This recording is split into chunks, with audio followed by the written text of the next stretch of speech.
All right. I think we are live, but let me double check here.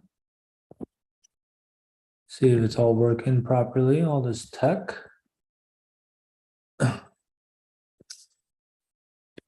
Let's see if we're on LinkedIn. View profile. Yep. Looks like we're on LinkedIn. Let's check YouTube next. And it looks like we are on YouTube. And then let me go check our Facebook group.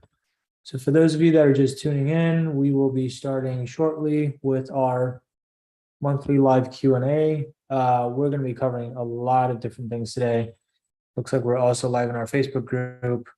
And I haven't been able to, actually, let me see if I can get on Instagram as well. But we're going to be covering a lot today. This time of the year, there's always a lot going on for investment banking recruiting.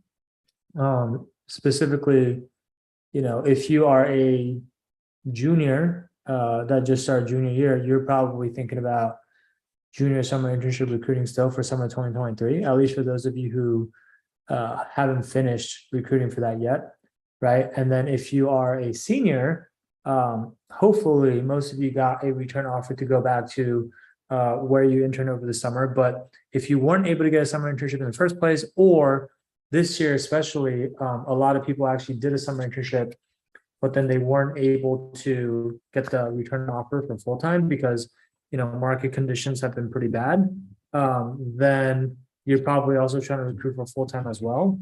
And so that's kind of like what we're seeing from a lot of the seniors. And then if you are a sophomore who's just starting out or just entering sophomore year, then you probably are starting to get ready for your summer 2024 process, right? Because we expect the summer 2024 recruiting process to probably begin by the end of this calendar year, right? So we are in September now, and we will probably see applications start to open up in probably around December of this year. And that's based on what we've seen in past years. Okay, so a lot going on, and no matter which boat you're currently in, now is probably the time to just start preparing, right? Or if it's not, like, actively recruit. So let me also get on Instagram here. Cool. All right, so we're also on Instagram. So let's go ahead and get started. If you guys have questions about any of these topics that I just mentioned that you would like me to answer, please drop your comments down below, no matter what platform you're on. If you're on Instagram, if you're on YouTube, if you're on LinkedIn, if you're on Facebook, doesn't matter. Drop your comments down below. And also, if you guys can hear me,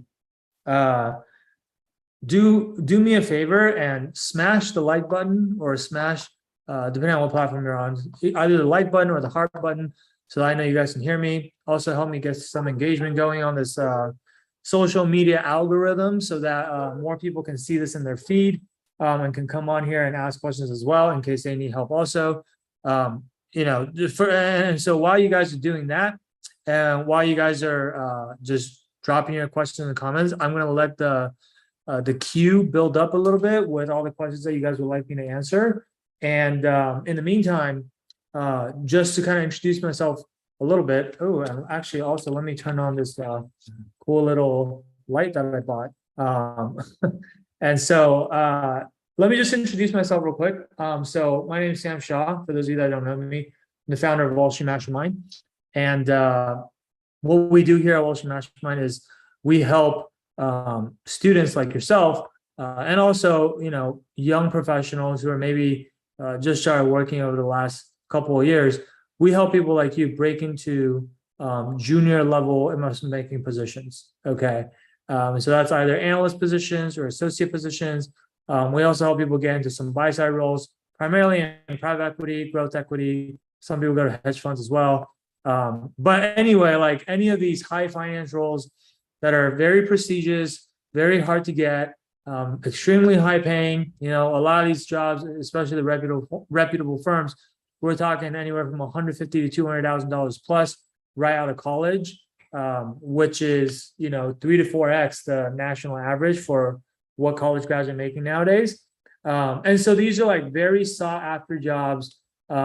Naturally, it makes them very, very hard to get into because so many people want these jobs. And so the top investment banks in the world have an acceptance rate of about 1 to 2% historically for the students that have gone through our program and have actually done everything we asked them to do in the program, basically finish our entire curriculum and training.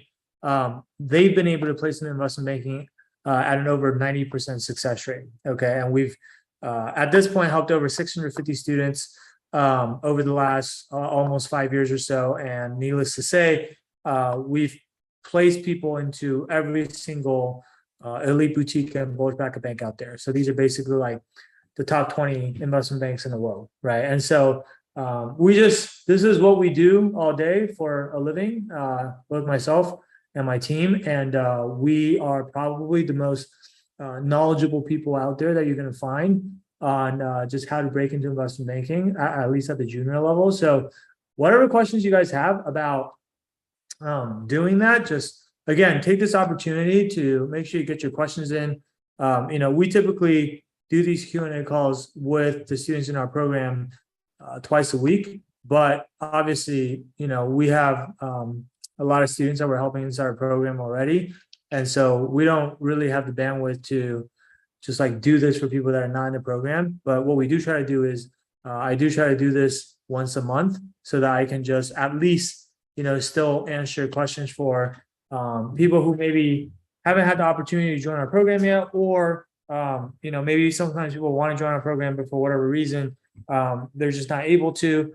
And so this is kind of like just my way of giving back to you guys and sharing my knowledge and expertise with you guys. And you know, those of you that have been on, you know, these past calls, because we do these once a month. Those of you that have been on, you know that I don't really hold anything back. So start dropping your comments in the your questions in the comments. I'm gonna go through as many of them as I can over the next hour or so, and then you know, let's hopefully help you guys go out and you know, get some sick jobs. All right. Especially, you know, honestly, like one thing that we've seen is that with what's going on in the overall economy and what's going on with the stock markets, with the Fed raising rates, with inflation being super high, a lot of banks are, you know, cutting back on the amount of hiring that they're doing, right? This is why, like I said earlier, a lot of the seniors this year didn't get return offers to go back because they hired the summer 2022 class probably almost 2 years ago, a lot of these banks. And back then the market was super hot, right? And so they hired a lot more interns than they actually ended up needing. And by the time they had to give out return offers at the end of the summer, they realized that they actually don't need anywhere nearly as many people as they thought they did. And so that's why like so many people who were expecting to get return offers didn't get one, right? And so like it's a tough market right now, and people you know, naturally are pretty anxious and stressed out and all that. So we're just here to try to help you guys with that as much as we can and just make things a little bit easier. All right. So let me start. I see some questions coming in. Let me start going through this, and then you know, as you guys more people continue to join, just again feel free to you know, drop more questions in the comments. All right. So I'm going to start on Instagram. So let's see here. Sorry about that. I should go on do not disturb. So let me just do that real quick. Do not disturb. There we go. All right. So okay. Let me go through the questions that are on Instagram first. Steven says, well, thank you, Steven, for the enthusiasm. Okay, I don't actually see any questions on Instagram yet. So I see that there's 6 of you that are currently watching on Instagram. If you guys have any questions, feel free to drop them down in the comment section. I will come back around and make sure I get to them. Let me come over to LinkedIn first. Ashley Huang asks, can Master 2023 apply for entry-level IBD analyst, or does it only open for college graduates? Actually, I think by master, I mean, it depends on like what kind of masters you're talking about. But I think, let me see, if I look at your profile, it looks like you are a Masters of Science in Innovation Management and Entrepreneurship. Okay. So typically, like, unless you're doing a Master's in Business Administration, an MBA, in which case you would apply for associate positions. Otherwise, if you are like a Master's in Finance or any of these other 1-year master's degree programs that you can do like right after you graduate college, because it sounds like, looks like you graduated college in 2022 and you immediately joined this master's program and you're graduating from that in 2023, right? So this is like your typical 1-year master's degree that you can go into right after your undergrad. And so for this type of master's degree, typically you're going to be going in as an analyst. Okay, there are exceptions to this. Like, it's kind of up to the bank's discretion, obviously. And I have seen people that have been able to go in as an associate coming out of these 1-year master's programs, but it's rare, right? So like the default assumption, I would just assume that, yeah, you're probably going to be more, going for analyst positions. Now, the other thing that I see a lot with master's students too, and I don't know if this is your situation or not. A lot of times, like if you're a master's student, but you're also a international student, then obviously you have like the visa sponsorship issue, right? And so like if you have a visa sponsorship, if you're like an international student who needs visa sponsorship, then sometimes like only having 1 year of eligibility left in school might make that kind of difficult, because you might not have enough time to recruit for like a summer internship, and you might have to go straight for like a full-time offer, right? And so that could be a little bit trickier. So there are a lot of factors to consider and think about, but like bottom line is like, if you're a master's degree, then yeah, I would say you can go straight for the analyst programs. All right. So let me come over to YouTube. So you guys can help a current junior get an internship. Yeah, absolutely. I mean, like if you're a junior right now, then we're working with a lot of juniors currently to help them get their summer internships for summer 2023, right? Now, obviously, at this point in the process, a lot of the bulge bracket and elite boutique banks are done hiring already. In fact, most of them are done hiring for summer 2023. So if you're still recruiting for a summer 2023 internship at this point, you're most likely looking at middle market banks and below. Okay, so either middle market or lower middle market, and sometimes even regional boutique banks. I would say like the longer it takes you to secure the offer, typically the smaller the bank becomes, or like the further downstream you're going to have to go. And so that's why like time is of the essence. If you are a junior and you are looking to recruit for summer 2023 still, like you need to basically hurry up and do what you need to do to secure that offer ASAP, or else like even if you do get an offer in the end, like it might not be a very good offer. Okay. Ivy asks on LinkedIn, is it possible to leverage non-relevant internships to get break into full-time IBD recruiting, namely management consulting and statistics or mathematician? Okay, so I mean, yes, of course it's possible, Ivy. I would say it's not like the easiest path to do it that way, right? So, I mean, if I look at your profile, yeah, I see what you're asking, because you did a statistics and mathematician internship. And you've also done management consulting before.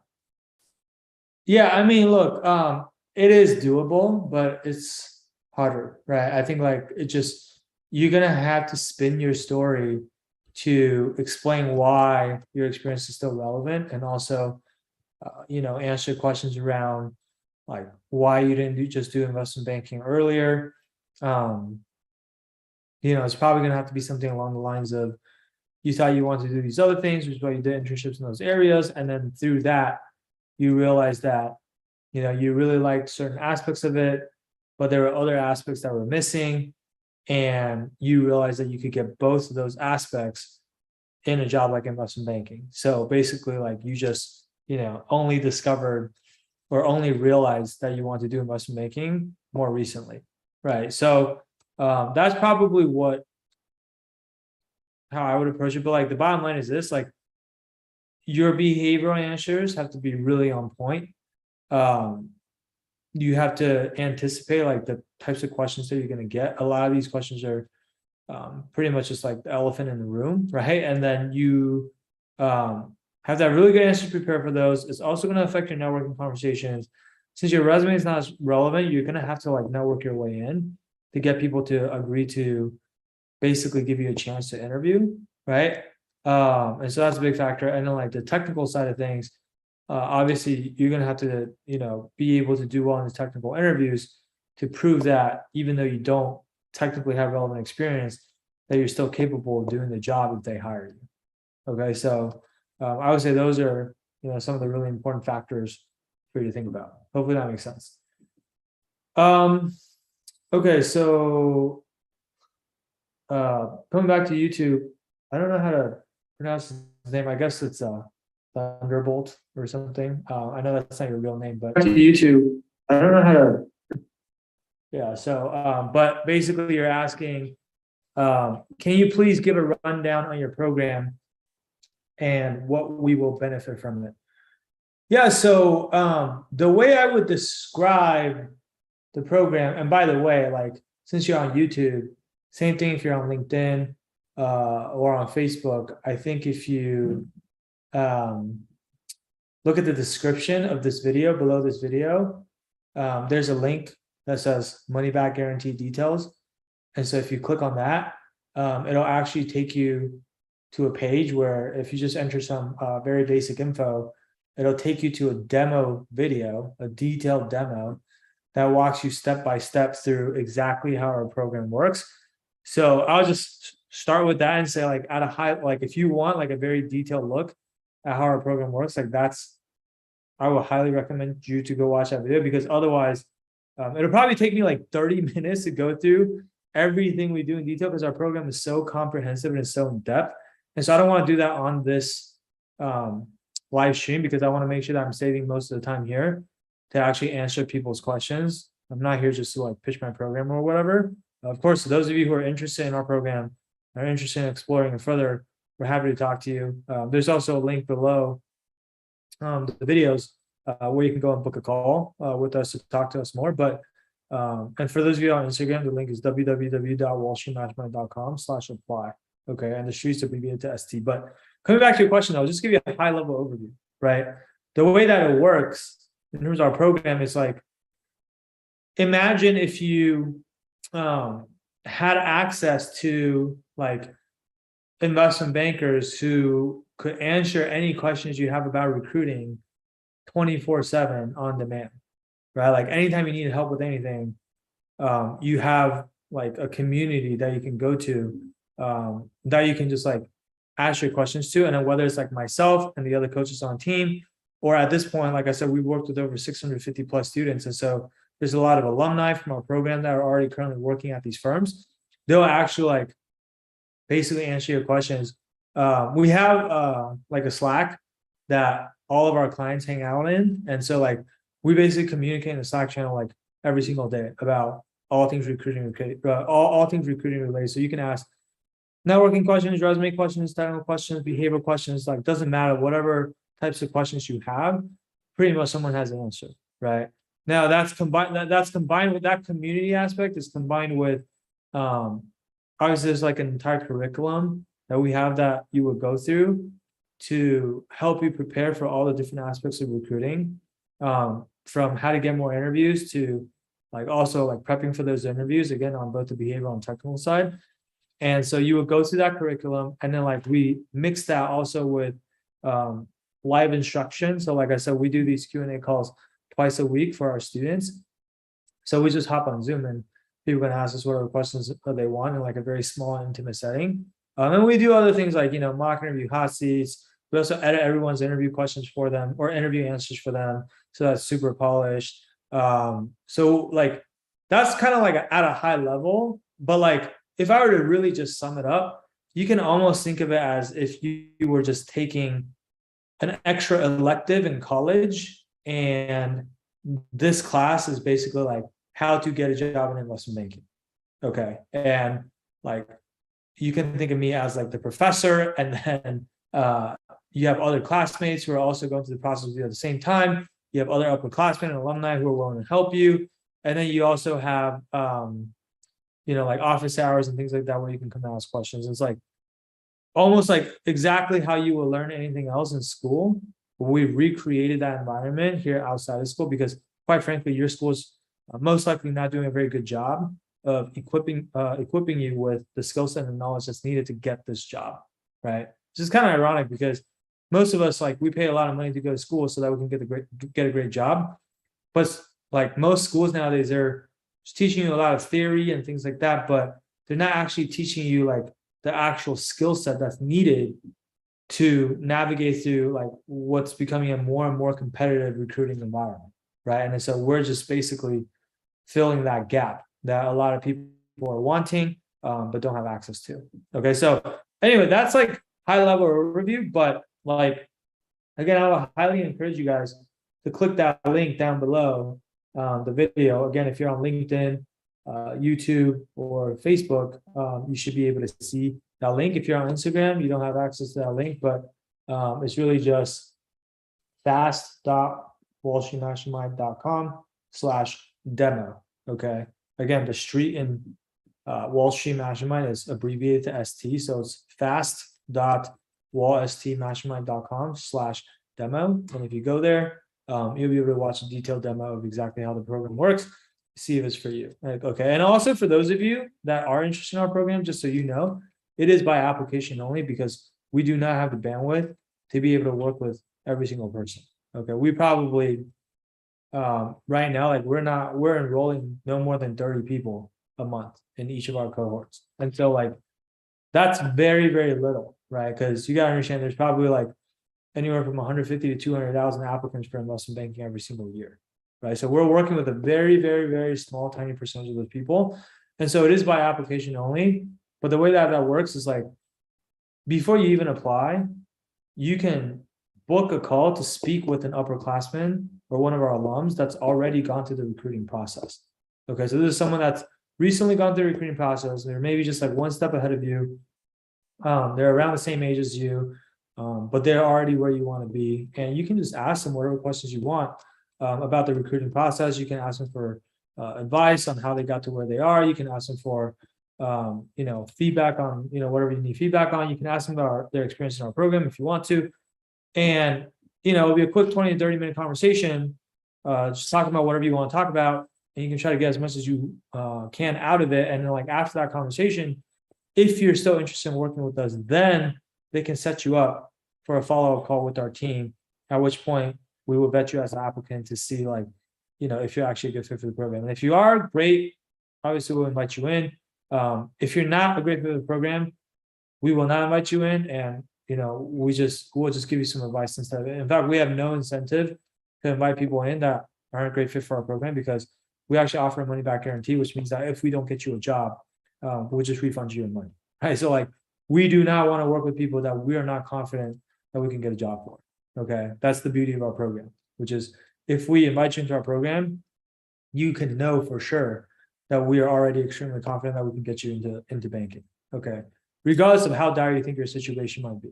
Right. So anyway, that's enough about that. I don't want to just spend all my time talking about that, like I said. So let me keep going. So coming to Nicholas on LinkedIn, how is U Miami and here's IB recruiting? Nicholas, as far as I know, U Miami is not considered a target school. And so it doesn't mean that you can't get into investment banking. It just means that it'll take you a bit more work and it's a little bit harder, right? Like, in fact, I would say only 45% of our students actually attend target schools. And so that means that 55% of our students do not attend target schools. They attend either a semi-target school or a non-target school, like Miami. And so doesn't mean you can't get into banking, but it does mean in my experience that, the banks aren't going to come to you to recruit you. You're going to have to bring the fight to them. If you don't, they don't really know who you are, nor do they care. They're not like actively seeking you out, right? And that means that there's a lot more networking that's required. That means that your GPA has to be higher, your resume has to be better, your interviewing skills have to be better. Just like the bar is a little bit higher for you, right? To convince someone to hire you over someone who goes to a target school, you need to give them a pretty good reason for why they should do that. Okay. Let's go to the next question. So Hannah asks on YouTube, how does someone create a really outstanding answer for a behavioral fit question in an interview for BBs and EBs? So it's a great question, Hannah. I think that most people, the way they come up with their fit question answers or their behavioral question answers is, they'll look up a list of questions that are most likely to get asked, and then they might even like read one of the popular interview guides, and they'll say like, oh, just say this and this and this, or oh, use the STAR method and do this and this and this, and then they'll just kind of like go off of that, and then they'll come up with the best answers they can, and then they'll just practice that answer and hope that is good enough, right? Now, can that work? Sure. Like I'm sure it's worked for some people, but it doesn't mean that that's actually like a good method, okay? Because the reason why most people do it that way is because they can't think of a better way. Like in their mind, that's the best that they can do, right? In reality, the way you should think about coming up with really good answers for behavioral or fit questions is that there's no such thing as like a right or wrong answer for your behavioral questions. And so everybody's going to have like different stories and different answers. And it's not that if you answer, tell me about yourself in a certain way, then your answer is right or wrong. It's more about, hey, is your story more compelling than the next person's story, right? Or is your story better than your competition stories, right? And so like if there are 10 of you all at the same super day trying to go for the one job that's available, how many people's answers is your answer actually better than? So if that's the premise, like it's almost like you can think about it as like you being graded on a curve, right? So if you're being graded on a curve, then obviously like the best way to go about creating a really outstanding answer is like figuring out how you stack up against the competition, right? Like really figuring that out and like benchmarking your answers against the competition's answers to see if your answers are actually better. Right now, most people don't actually do this because there's no way for them to do it. Like it's not like your competition is just going to voluntarily tell you how they're planning on answering their questions so that you can come up with an answer that's even better than theirs, right? Like people don't typically do that because it's a very competitive and cutthroat process. So the way that we decide to kind of help our clients do that and figure out the workaround is that one, we actually like have a list of questions that we want all of our clients to prepare for. And that's just from like experience in terms of, hey, these are the questions that typically get asked in an investment banking interview. And then for every single client that they'll go and draft out their answers for these questions, and then they'll submit it to us. It'll usually end up being like a 15 to 20 page Word document. And our coaches will then go through and actually edit every single answer for them directly, like within the Word doc. And we'll track changes so you can see all the comments we're making. And then we'll also like, give you like a video recording with all the explanations and rationale for why we made the changes that we made, right? So we'll like basically rewrite all of your answers for you. And the reason why we're doing that is there's a couple of reasons. One, you cannot be expected to know how your answers stack up against other people's answers because you haven't seen other people's answers. Our coaches on the end, because we've gone through this process of editing so many people's answers over the past 5 years, we've seen hundreds and hundreds of answers from different people. And so we have a very large sample size of how people are typically answering these questions. And so like when we see your answers, we can immediately kind of like calibrate hey, is Melody's, or sorry, not Melody, is Hannah's answer better or worse than the typical answers that we see from other people, right? So that's one, like we're benchmarking it for you using our experience. And then two, also like, because we've seen so many of these answers already, we're able to do some pattern recognition around like who are all the most successful clients that we've ever had. Like we know what they said and then also like where they got offers from, right? So we can take all the most successful clients, like people that went to Goldman Sachs and Morgan Stanley and JP Morgan, and Evercore and Centerview, like all the top banks. And then we can basically just compare their answers side by side and do some pattern recognition around what these answers typically have in common. And that allows us to come up with like basically frameworks for each of these questions that you can then follow, right? So we've like synthesized all the commonalities that they have into like these frameworks, which is almost like a formula of like, hey, these are the 3 to 5 elements that you want to make sure you hit on in each of these answers, and you want to do it in this order, right? So that gives you like the structure to follow. And then, like I said, once you like apply those frameworks to the examples and the stories that you have, because everyone's gonna have different stories and experiences, you submit it to us, we edit it for you. Then we iterate on that as many times as we need to until we feel like it's perfect. Once we agree that it's perfect, then you can rehearse those answers. And then that's what you use in your actual interviews, right? And the other thing that we do too inside our program to help people just like really calibrate their answers against other people's, and also to give people like inspiration for what they want to use for their own answers, is that we actually do what's called a mock interview hot seat. So like once to twice a week, we'll put one of our clients in the hot seat and we'll actually like give them a mock interview.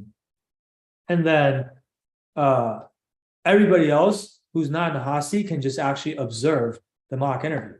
Okay. And they can just like watch us grill one of their peers, and one, not only hear how their peers are answering these questions, but two, also hear our feedback for their peers live, like on the spot, right? And so this is really, really powerful because it's one of the only opportunities that you get to actually hear how your peers are answering these questions, right? And so like typically like nowhere else are you going to get the opportunity to actually like hear so many of your peers share how they plan on answering their questions. And so like the more you observe other people's mock interviews, the more you're going to be able to accurately calibrate how you stack up against other people. And then from there, a lot of times what's going to happen is you realize like, oh, wow, I thought my answer was pretty good, but actually it's not that good because I just heard this guy give an answer to the exact same question is way better than my answer, right? But now like that's an eye-opening experience for you, and you know that you can still make your answer better and how to make it a better, in fact, right? Like once you see it, then you cannot see it. But until you see someone demonstrate a better answer, it's always going to be hard for you to like envision how your answer could be any better, right? So like that's half the battle right there, right? And so anyway, it's a very holistic process, and we kind of attack this problem from multiple different angles. But that's why like what we do is like so much more comprehensive and so different than what most people are doing, which is like coming up with a draft of their answers, and like usually your first draft is pretty close to your final draft because you're not going to be able to like figure out what else you can improve about it. And then you just go into your interviews hoping that those answers are good enough, and you're not even like, you're not confident, you don't have certainty that it's actually good. You're really at that point just like going off of hope. You're hoping that your answer is good enough, but like hope is not a great strategy, right? So anyway, that was kind of like a long answer, but like it is a very involved process, and so I want to make sure that I explain it fully so that you understand it. But that's how I would, recommend that you approach the behavioral interview prep. Okay, because I agree, like in a way, behavioral interview prep, like most people don't realize this. Everyone's always focused or will worry about like the technical interview prep, but like the behavioral interview is actually like, in my opinion, a lot harder to get right, because the technical interview, there's like a right or wrong answer, and you either know it or you don't. Right? Obviously, a lot of people still don't know the answer, so that's a problem. And so we can help with that as well. But like on the behavioral side, like there is no right or wrong answer, so you can do all the prep you want. And a lot of times, like even after you've done that, you're just uneasy because you're not sure if your answer is still good enough. You're not sure if your answer is like too cookie cutter or sounds generic or is like bland or sounds like just like everyone else, right? So that's where like you need to get that feedback elsewhere. You can't just like try to guess or hope that is good enough. Okay. Nicholas Arcadi asks also a quick rundown of top non-Ivy League target schools. Yeah, so I mean, like, typically, if you want like the non-Ivy League target schools, let me see. There's a list that I do like. Let me see if I can find it. But it's usually going to be like, other top private schools that are non-Ivy, or like top highly ranked like public state schools, right? So let's see, Stanford, so another top private school. Obviously, like they're not an Ivies, but it's Stanford. I would say Georgetown is a good school, especially if you're in the business school. NYU CERN is not Ivy, so good. They have a good business school. What else? Notre Dame has a good business school. Duke. What else? Chicago, Michigan Ross, Virginia McIntyre. So notice like a lot of these are schools that have like a business program at the undergrad level. Okay. What else? There are also like some liberal arts schools. Berkeley Haas, obviously, my alma mater. Can't really forget about them, right? They also have an undergrad public school or undergrad business school. There's also like liberal arts colleges like Williams. We just placed someone from Williams into Blackstone Private Equity, and also he also got an offer from Goldman TMT. And so,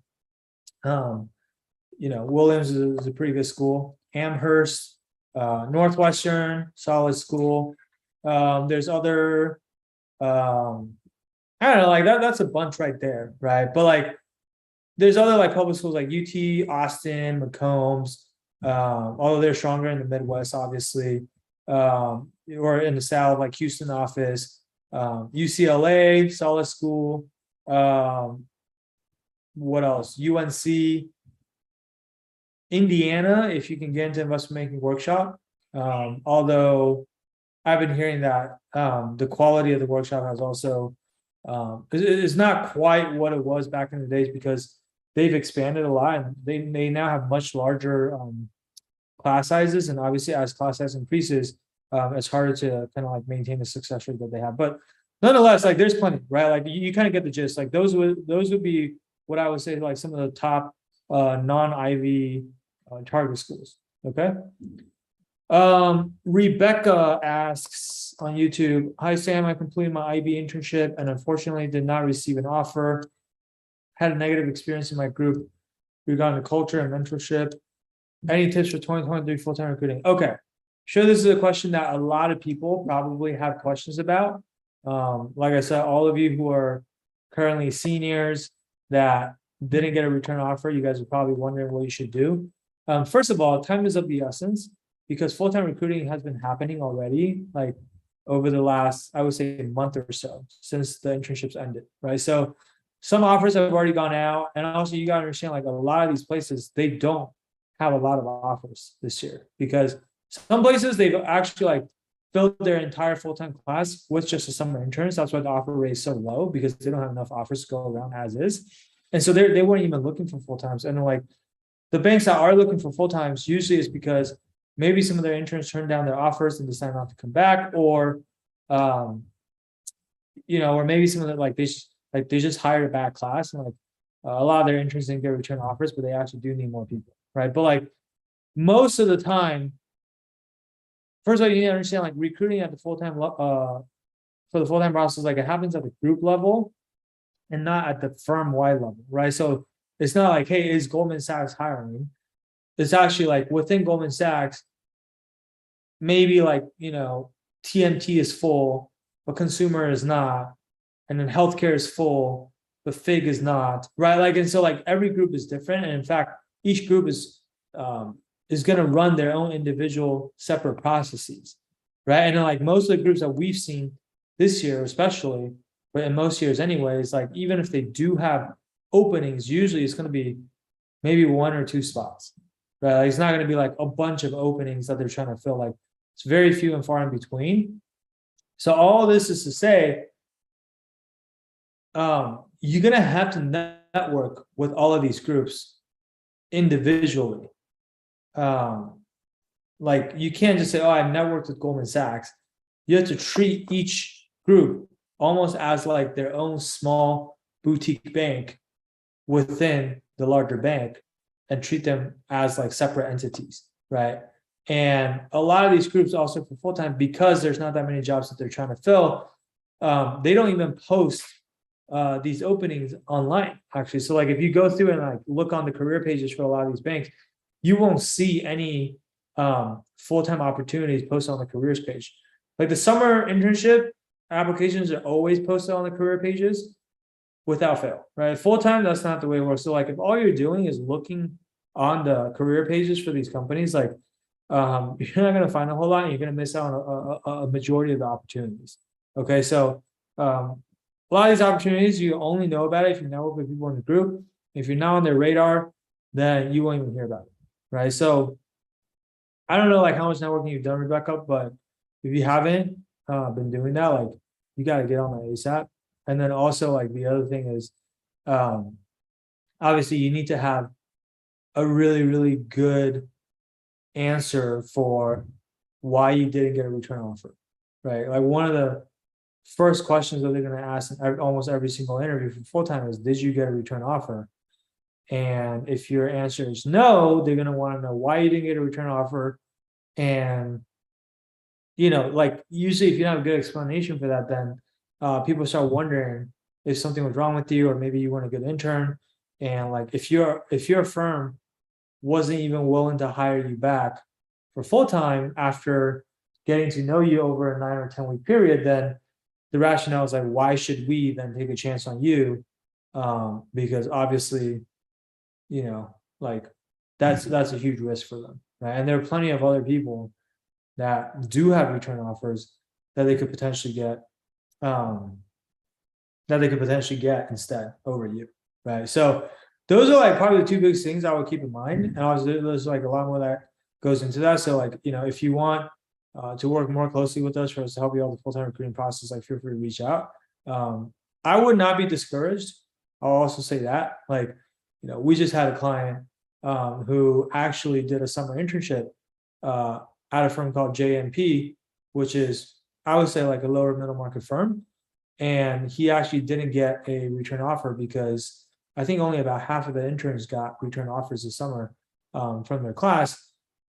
And so that's pretty tough. And then he just messaged me today and said that he got a full-time offer from William Blair, right? And William Blair is, I would say, like a top 25 bank, right? It's like, you know, not quite an elite boutique, but it's like almost at that level, right? So that's honestly quite an upgrade, even over his summer internship. And, you know, it's just, I mean, we're super proud of him, obviously. But also, like, the margin for error was like very, very low, right? And also, like, you know, he sent us a message. This was just today too, so I'll just read it to you because I happen to have my Slack open right now. He said, Sam, I do want to thank you again. You got a good thing going here, and fuck all the haters. Excuse the language, but that's literally what he said. I would not be here if I didn't join the program. You and your teams rock. So anyway, that's my little piece of advice for you, is like, make sure that you start networking as much as you can ASAP. It's already getting late in the process.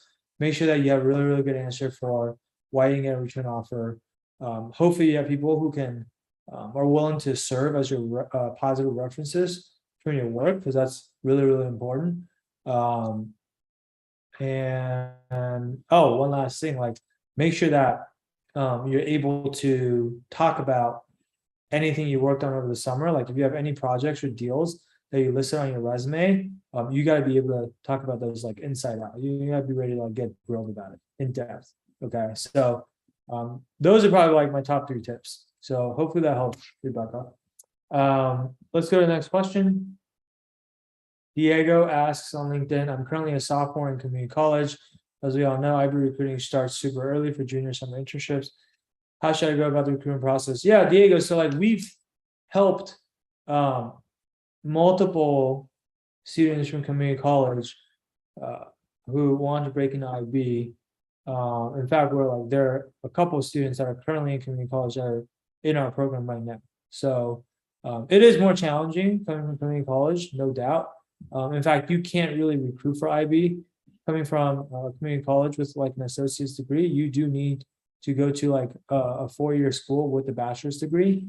Now, obviously, I'm sure your plan is probably to transfer to a 4-year school, right? Maybe after 2 years at a community college or after this upcoming school year that you just started.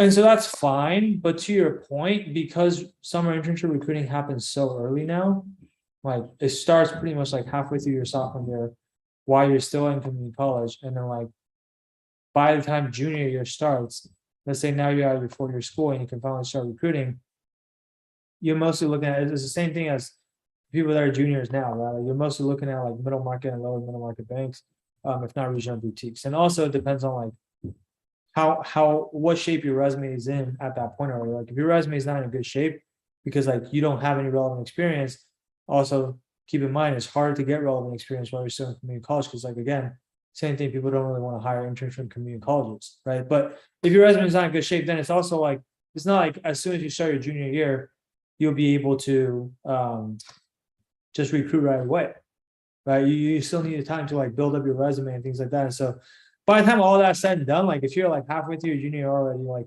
usually your options are pretty limited, and usually it's just limited to like the very, very small things, right? So what some of our community college students have done is actually like after they like, first of all, if you can transfer just after your first year instead of after your second year, I don't know, like I know you already started your second year, so this isn't really for you, Diego, but like if there's anyone else on this call right now that's currently going to community college and thinking about recruiting for banking after they transfer, I would highly, highly, highly encourage you to try to figure out if you can transfer after just your first year so that you can go into the 4-year school as a sophomore instead of transferring after your second year and having to go in as a junior. Because going in as a sophomore will then, leave you enough time to still do what you need to do and not miss out on any part of the recruiting process, right? Now, if you just absolutely cannot transfer until the end of your second year, then what some of our clients have done after transferring from community college is instead of just graduating in 4 years or 2 years of the new school, is just 4 years total, they'll delay their graduation by a semester. So say if you're gonna transfer at the end of this year, which would be summer 2023, that means that your original expected graduation date, Diego, would have been the summer of 2025. You're a class of 2025, basically, right? But instead of graduating in May of 2025, you can graduate in December of 2025 by taking an extra semester. Maybe you pick up an extra major or something like that. Or maybe you take a gap semester and you come back, whatever it takes. But now you're graduating December of 2025, which means you're now eligible to recruit for a summer 2025 internship, as opposed to having to recruit for a summer 2024 internship. And if you can be eligible for the summer 2025 internship, then the recruiting for that won't start probably until the end of 2023, which means that it won't start until like about a semester after you transfer. So that would be a lot better because then it gives you like time to join relevant student organizations on campus at your new school. It gives you time to like build up your resume. Although like for our community college clients, we're helping them build their resume now, even before they transfer. So like we're already helping them find internships and stuff like that they can do just on the side while they're going to community college, and that's even better, right? But that's what I would do if you can. I would try to delay your graduation, and if you can't, then hey, then you just gotta do what you gotta do. Like you start a little bit later, you get into like the best investment bank you possibly get into for your junior summer. Maybe it's a smaller bank, and at the end of your junior summer, make sure you get the return offer. You do a good job doing the internship, and then like try to re-recruit again for full time, and then like leverage that offer into a full time offer at a bigger and better bank. Right? Which again, like I said, like it's not impossible. Like even our client Stanley, who didn't get that I just talked about, who didn't get a return offer at a smaller bank, ended up getting a full time offer at an even bigger bank like William Blair, right? So that's what I would recommend. Okay, Diego. Hopefully that makes sense.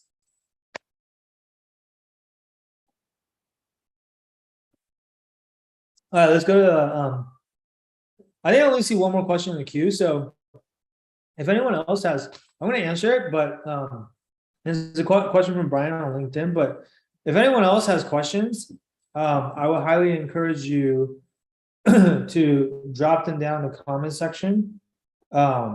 Because if there are no more questions, then obviously, we can wrap it up early, but, I'm happy to stay on for another 10 to 12 minutes or so until 6:30 Pacific, 9:30 Eastern here. Okay, so if you guys have more questions, take advantage of this time, because again, I only do this once a month for people who are not in the program. But so Brian is asking, is the cover letter important for IB? Brian, I would say, like, depends on the firm, but usually if it's a very big firm like a Boulder Bracket or a boutique, or even like, reputable middle market firms that get a lot of applicants, I would say the cover letter is not very important, because the truth of the matter is, like, they don't really have time to read everyone's cover letters. So, like, in my experience, that's not going to be the thing that, like, decides whether you get an interview, right? Now, if you're applying to like a smaller firm, especially at like lower middle market, regional boutique level, where there's not a lot of people at the firm, there's not a lot of applicants either, then I would say the cover letter could be more important, because then with less applicants, they actually have enough time to go through and like read everyone's cover letter, who actually writes one, right? So it just depends on the firm. But overall, though, I would say like the resume is a lot more important than the cover letter. Even the LinkedIn profile, I would say, is a lot more important than the cover letter, because that affects like your conversion rate when it comes to like networking and things like that. Okay. Mikkel on Instagram asks, what type of banking entry jobs do investment banks look for? Not sure what you mean by that, like banking entry jobs, but I mean, for investment banks, like the most entry level position is an analyst, and so like analyst is like someone that's, right out of college, and you're coming in bottom of the totem pole.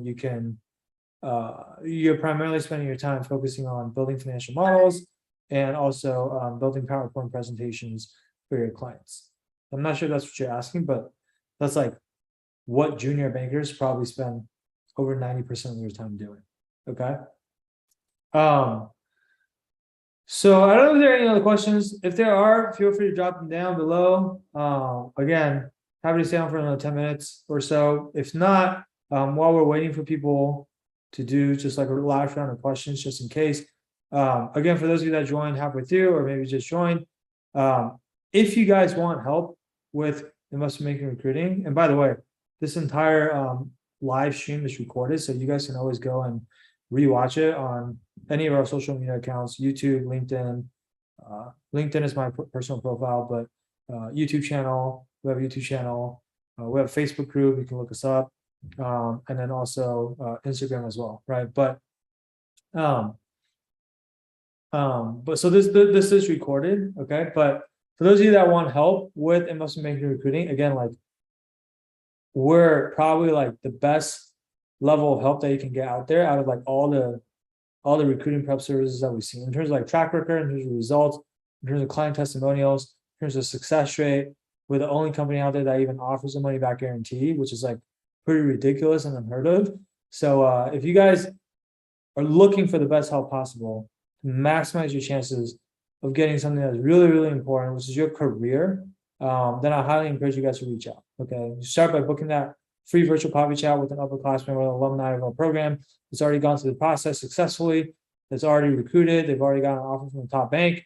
Then you can just have like very casual coffee chat with them, ask them for whatever advice you want, ask them how they went through the recruiting process, how were they able to get such a successful outcome, ask them, about our program if you want, ask them for, advice on your specific situation. It doesn't really matter. Like, you can take that call. That's just like on the house for free. And like, regardless of whether you want to work with us or not, you can get some free advice. And like, if after you talk to them, you still really actually want to work with us, then you can apply and they can help you set up, like the second follow-up call, which is more of an application call, where you talk to our team and we vet you and we see if we can actually help you. And if we can't, we're going to tell you that, because again, we don't want to give money back guarantees to people that we actually can't help, because we don't want to do a bunch of work and have to like refund people, right? Like, that's like, we'll go out of business by doing that, right? So we won't like lie to you or tell you we can help when we actually can't help. Like, we'll always give it to you straight. And at minimum, even if like we don't think you're a good fit to work with us, or we don't admit you into the program just because we don't have enough spots for everyone, we'll still just like give you advice on what we think we would do if we were in your shoes. Okay, so it's really, really valuable.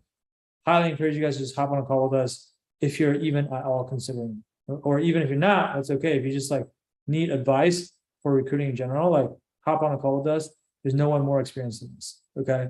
So you can book that call at www.wallstreetmastermind.com/apply. The street is abbreviated to ST, so it's wallstmastermind.com/apply. Okay.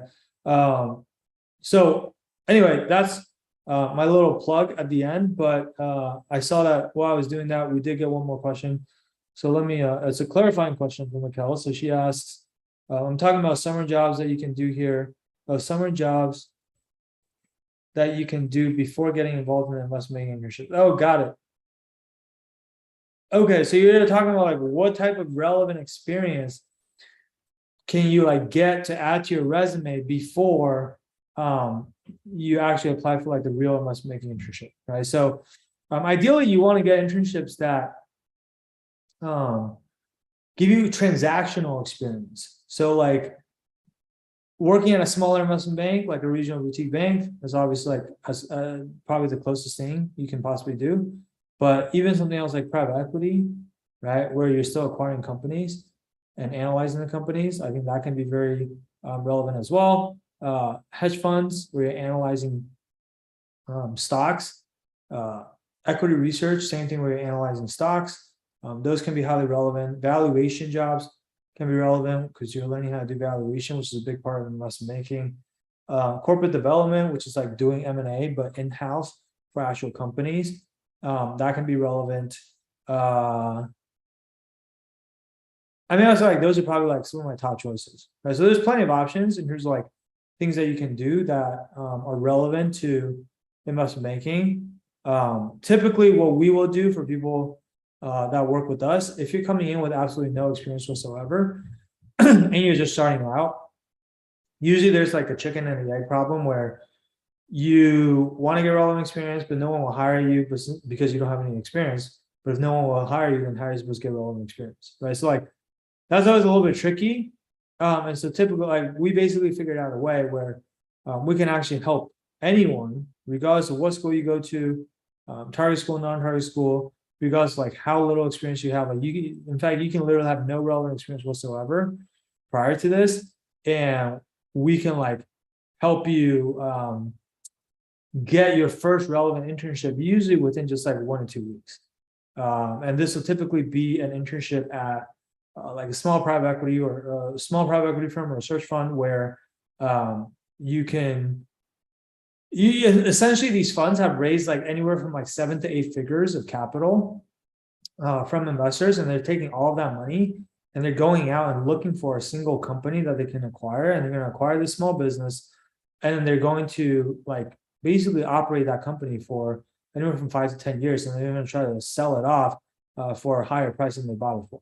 So like instead of like real estate investors flipping properties, these small funds are flipping companies, right? And so like your job as an intern is to like help them identify, source and identify and analyze these companies to see if it will be a good investment and be a good acquisition target. So you're like actually getting very hands-on and doing M&A work, which means it's highly relevant. And the beauty of it is like a lot of these firms, at least the ones that we find, they don't require you to have prior relevant experience already. So that solves like the chicken and the egg problem. It helps like get your foot in the door. And then once you have that experience, like every other experience that you try to get after that is going to be a lot easier, right? And then also like a lot of these internships, to make it even better, they can be done remotely. So like even if you don't go to school in like a major financial center, like in New York or San Francisco or LA or Chicago, where there's like a bunch of these firms that you can just like intern for outside of school, like a lot of you don't go to schools near places like that. And so like to be able to work these internships remotely gives you a lot of flexibility. And also the fact that it's remote means that it's easier in your schedule because you guys are all busy students. And so the internships can just be done during your downtime in between classes and things like that, right? And so that's like, you know, what we would typically recommend for like your very first internship. And then obviously from there, once you have that, you can start building it up into better and better and more relevant internships. Like usually like by the second or third internship, we want to ideally be interning at like a small investment bank or something like that, because that's pretty much like as relevant as it gets, right? So hopefully that makes sense. Let me see if there's any more questions from anyone else. Rana on YouTube says, thank you for this awesome content. Keep it up. Thank you, Rana. I appreciate that. For those of you who like the content, make sure you subscribe to our YouTube channel, or you can follow me on LinkedIn, or join our Facebook group, or follow our Instagram page, or in fact, better yet, do all of the above. Because that's, you know, those are the places where we regularly post content, probably 2 or 3 times a week. Just pure value, all just investment banking, recruiting tips. And then we also do these live AMA Q&A calls once a month, again, on those platforms that I just mentioned. So if you don't want to miss out, then make sure you follow us, and so that you can get notified in the future when we do more of these. All right. Other than that, I think I don't see any more new questions, so I think we can wrap it up here. But again, for those of you that want more in-depth help and want more personalized help, want more one-on-one help for your specific situation, I would highly, highly, highly encourage you to reach out to our team. Schedule that free virtual coffee chat. No pressure at all to work with us. In fact, there's more people that want to work with us than we can actually work with. So we actually turn a lot of people away every single month. Like right now, our capacity is that we can probably only take on about 30 new students every month or so. And so that's like a very, very small percentage. And so like, we will not be pressuring you to join our program whatsoever. Like, we only want to take the people that are the absolute best fits. We only want to take the people that we feel comfortable offering our money back guarantee to. And so that means that, again, if you don't get an investment banking job after working with us and getting our help, we will refund you all of your money. Okay. So then you literally have nothing to lose. So I would just say, like, hey, if you're struggling right now with getting into investment banking, you got nothing to lose by checking us out.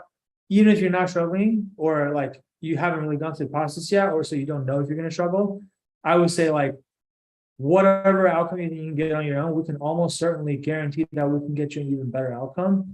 And a lot of times, like, getting into a better bank, like getting into an elite boutique or a bulge bracket bank versus a middle market bank, can make a huge impact on your career.